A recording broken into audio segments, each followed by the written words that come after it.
Masih di Cerita Hati karena setiap cerita berkesan di hati. Nah Pak Ustadz mau nanya nih tadi dari lantunan ayat-ayat suci Al-Quran yang sangat merdu tadi, surat Nuh.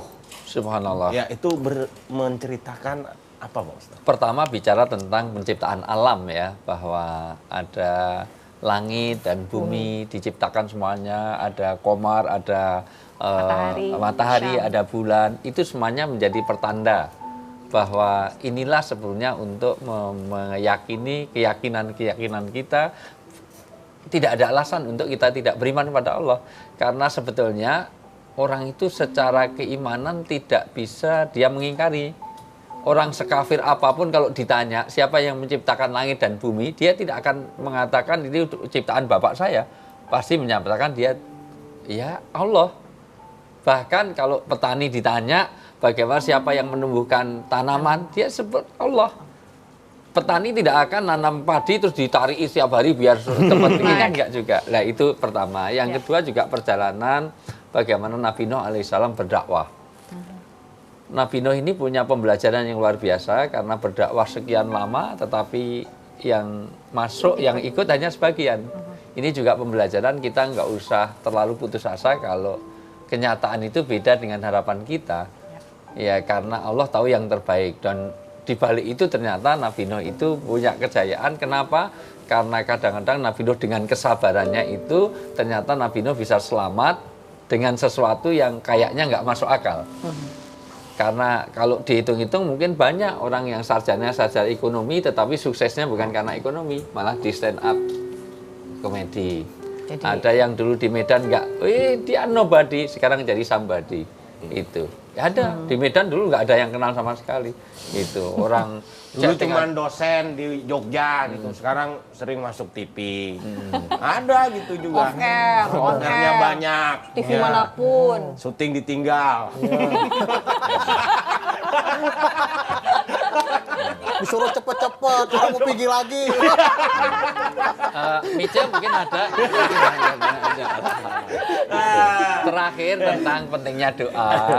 Bagaimana mendoakan orang tua, mendoakan orang mukmin itu sebagai ikatan. Jadi memang dalam agama doa umuhul ibadah. Doa ini adalah otaknya orang beribadah.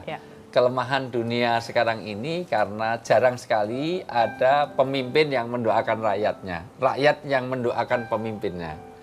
Dosen yang mendoakan mahasiswanya itu sudah jarang. Mahasiswa yang mendoakan dosennya jarang. Seandainya ada doa itu doa jelek.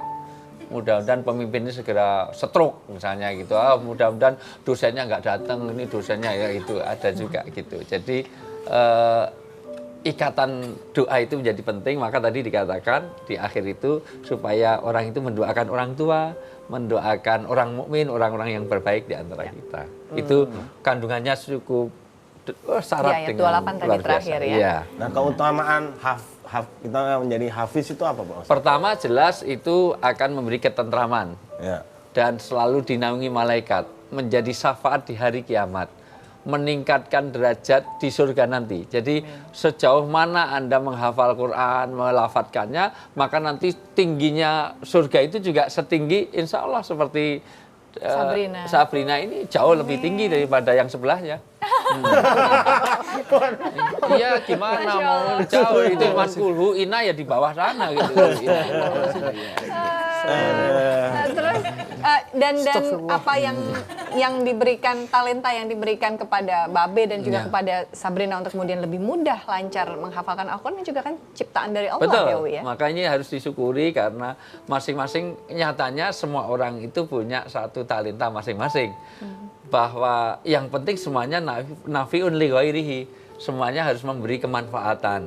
Artinya dengan talenta bisa komedian, bisa main film, bisa anggota dewan, bisa apapun, itu adalah semangatnya adalah semangat untuk berbagi, semangat untuk memberi kemanfaat bagi orang lain. Sebaik-baik manusia adalah yang memberi manfaat bagi orang lain. Dan tidak semua orang punya kemampuan yang seperti itu. Saya suruh pakai berpenampilan sininya krebo gitu aja saya sudah jelek banget, saya bayangkan itu. Itulah, tapi ternyata punya kemanfaatan bagi yang lain. Itu. Sekarang setelah jadi juara hafiz, Sabrina, teman-teman ada yang berubah nggak ngelihat Sabrina? Iya. Jadi seperti apa sekarang teman-teman ngelihat Sabrina? Waktu dulu jarang main, tapi sekarang udah mau ngajak main, tapi Sabrina tetap menghafal Quran. Waduh. Sabrina selain yang di gini juga suka diundang di mana gitu. Ya sering. Oh gitu, sering acara-acara peringatan hari besar. Ya, ajak nih sebentar lagi sama Ustaz. Iya. Jadi mendampingi Kayaknya opening sih. Sabrina ngaji, abis itu langsung tausiah baik Ustadz Wijaya. Agak-agaknya sih gitu. Gitu ya. Amin, amin. Kalau udah diundang kemana-mana, nak, terus kemudian kan sekolah juga ya, berarti kan harus hafal Al-Quran, ngafalin pelajaran sekolah juga, pergi-pergi juga, memenuhi undangan. Tambah capek nggak sih? Insya Allah enggak. Ya, tapi nggak sampai ngorbankan sekolah kan ya? Iya. Ya Suka bola sekolah nggak kalau lagi pergi keluar kota? Iya.